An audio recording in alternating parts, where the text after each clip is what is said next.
السلام علیکم، دنیا پوڈ کاسٹ سے میں ہوں عدیل وڑائچ۔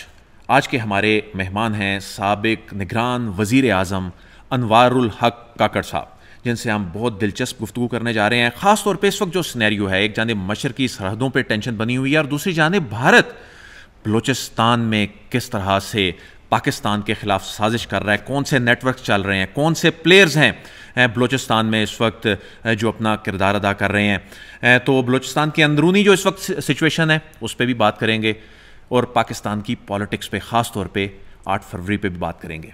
بہت شکریہ انوار صاحب، ویلکم ٹو دنیا پوڈ کاسٹ۔ تھینک یو جی۔ یہ بتائیے کہ اس وقت ایک جانب ایل او سی پہ، مشرقی سرحدوں پہ جو ایک ٹینشن بنی ہوئی ہے، دوسری جانب ہم یہ دیکھتے ہیں کہ دہشت گرد جو ہیں وہ سرحد پار کر کے پاکستان آ رہے ہوتے ہیں۔ اس در اندازی کو آپ کس طرح سے دیکھتے ہیں؟ اور بھارت کی اس وقت اس ریجن میں، بلوچستان میں، آپ کے ریجن میں اس وقت کن پلیئرز کے ساتھ مل کے وہ کھیل رہا ہے؟ بہت شکریہ عدیل۔ دیکھیے، بھارت میرے صوبے میں، آپ کے صوبے میں، یہ صرف میرا صوبہ نہیں ہے، پورے پاکستان کا، پاکستانیوں کا صوبہ ہے، اور ہمارے باقی 3 صوبے ہیں۔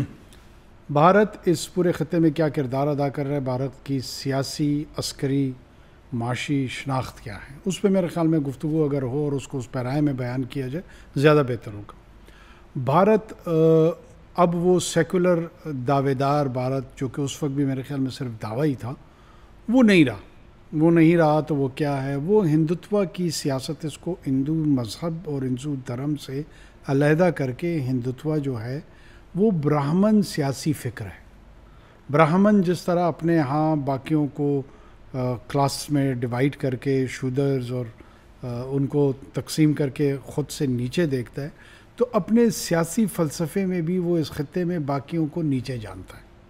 پھر ریسنٹلی پہلگام کے حوالے سے اندرونی طور پر یہ کر رہے ہیں، اور وہ یہ سمجھتے ہیں کہ بیرونی طور پہ ان کو 2 چیلنجز کا فوجی حوالے سے سامنا کرنا پڑتا ہے۔ ایک چین کے حوالے سے کرنا پڑتا ہے۔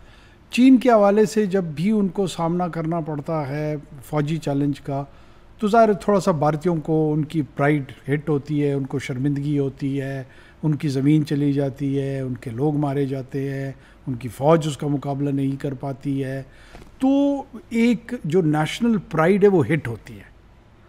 Chinese have literally destroyed Indian national pride.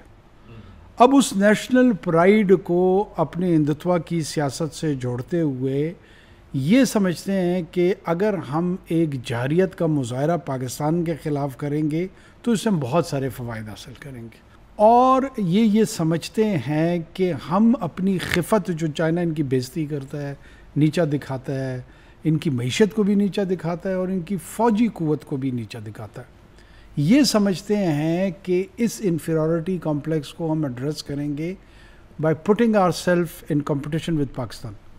ان کو بھی اچھی طریقے سے پتہ ہے کہ پاکستان کا اس ٹیررزم سے کوئی لینا دینا نہیں ہے۔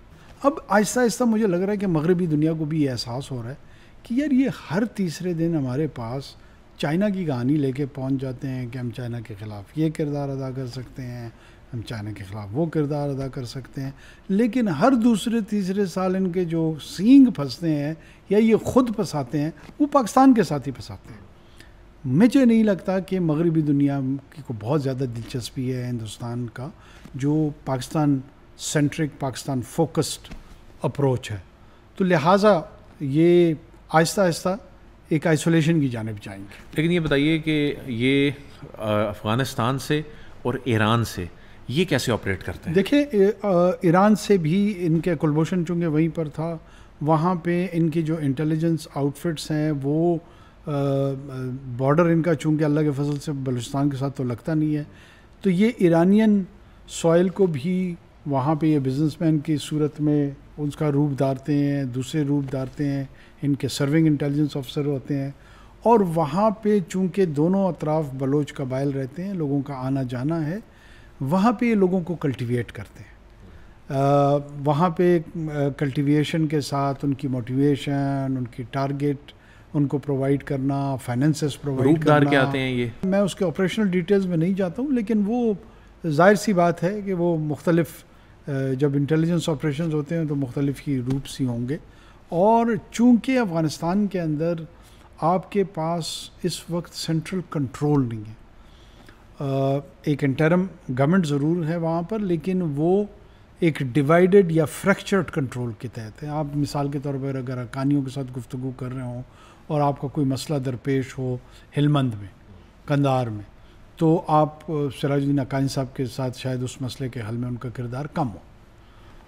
ملا یعقوب صاحب کا اگر کردار ہو تو وہ ترخم کے جلال آباد میں یا اسد آباد میں یا ان علاقوں میں جو مشرقی علاقے ہیں ان کے، شاید ان کا کردار نسبتاً کم ہو، اثر کم ہو. تو یہ ایک فریکچرڈ انفلوئنس کا گروہ ہے. کوئی ایسی منظم ریاست کی صورت نہیں ہے جہاں پر ہم زیادہ توقعات رکھ سکیں. تو اس کا بھی یہ فائدہ اٹھاتے ہیں ہندوستان والے، اور مختلف جگہوں پہ نچلی سطح کے جو لوگ ہیں ان کو انگیج کر لیتے ہیں اور پاکستان کے خلاف ٹی ٹی پی کی صورت میں بھی اور بی ایل اے کی صورت میں، دونوں صورتوں میں استعمال کرتے ہیں. تو اب کیا ٹی ٹی پی اور بی ایل اے اب ان کا بھی آپس میں کوئی اتحاد ہو چکا ہے یا یہ اکٹھے آپریٹ کر رہے ہیں؟ دیکھیں یہ کافی عرصے سے آپریشنل کوآرڈینیشن ان کی تھی. لوگ یہ سمجھتے تھے کہ جی یہ نظریاتی طور پر علیحدہ ہیں، وہ سیکولر ہیں، تو یہ ریلیجس انسپائرڈ ہیں. ایک تو نہ ان بی ایل اے اور جتنے افراد ہیں ان کا قومیت، قومی حقوق یا بلوچوں کے حقوق سے کوئی لینا دینا ہے، نہ ہی ٹی ٹی پی کا اسلام سے کوئی لینا دینا ہے. یہ ہمارے ہاں لوگوں کی ایک بہت بڑی غلط فہمی ہے کہ وہ ان لوگوں کو genuine contributor towards the rights سمجھتے ہیں. بدقسمتی ہے ہماری.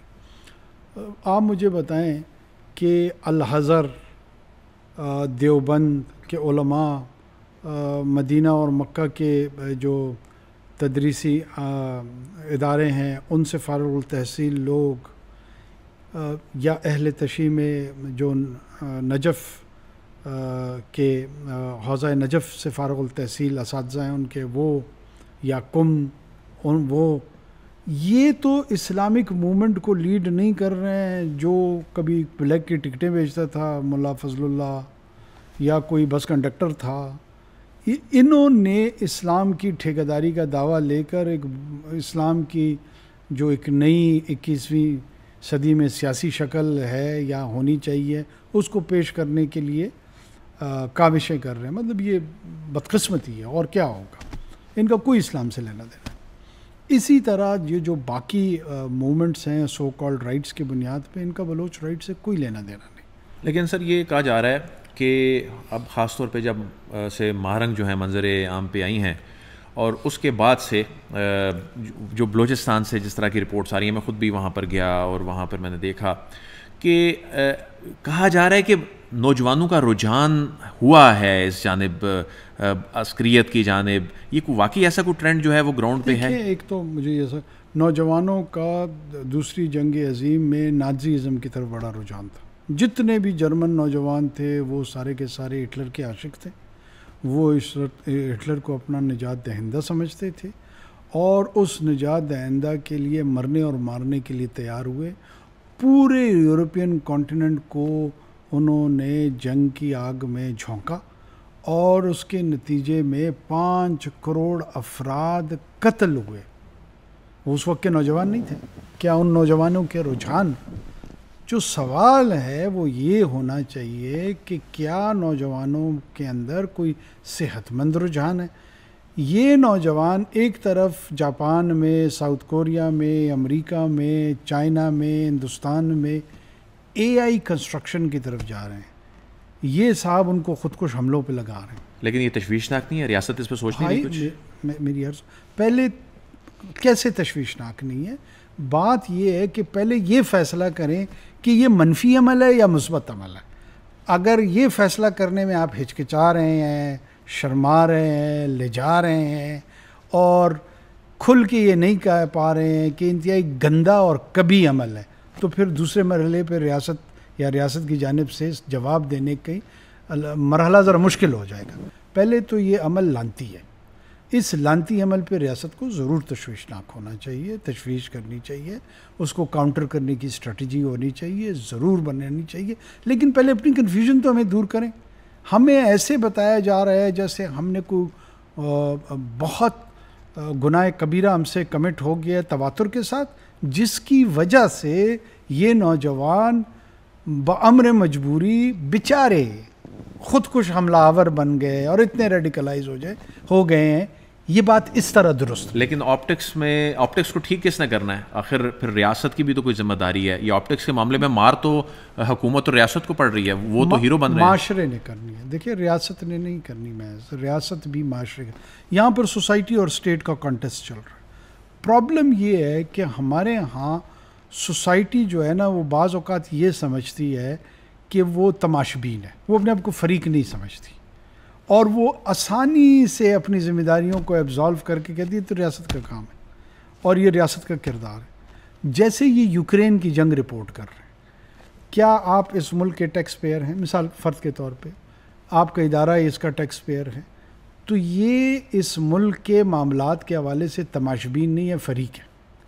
کیونکہ اس کی ٹیکس پیئنگ سے یہاں پہ پیراملٹری بھی بن رہی ہے, ملٹری بھی بن رہی ہے, پولیس فورس بھی بن رہی ہے, NFC کا ایوارڈ بھی تشکیل ہوا ہے, ڈویزیبل پول بھی سامنے ہے, کنٹریبیوٹ پنجاب ٹیکس کرتا ہے, وہ سندھ کرتا ہے, سندھ میں, بلوچستان میں, KP میں اس کی تقسیم ہوتی ہے. تو سارے عمل کا آپ حصہ ہیں نا. آپ 50 روپے ٹیکس دیتے ہیں, جتنا بھی دیتے ہیں, 50 کروڑ روپے ٹیکس دیتے ہیں, لیکن یو آر اے کنٹریبیوٹر. رویہ آپ کا تماشبین کا ہے, سوال آپ کا فریق کا ہے. یہ مسئلہ ہے. پورے کے پورے whole of the nation approach کی ضرورت ہے. تمام معاشرے نے اس کو رسپونڈ کرنا, اس کے میڈیا نے رسپونڈ کرنا ہے, اس کے ریاستی اداروں نے رسپونڈ کرنا ہے. ریاست کون ہے؟ ریاست اس وقت کی وفاقی اور صوبائی حکومتیں ہیں, اور اس کے ساتھ ان کے وفاقی اور صوبائی ادارے ہیں, پارلیمان ہے, اور ایک تسلسل جو اسٹیٹ انسٹیٹیوشنز کو کنسسٹنسی حاصل ہے, ان کو ہم permanent features of the state کہتے ہیں. باقی یہ جو لیڈ رول ہے فیڈرل یا پروونشل گورنمنٹ کا, وہ اور 5 سال بعد تبدیل ہوتا رہتا ہے.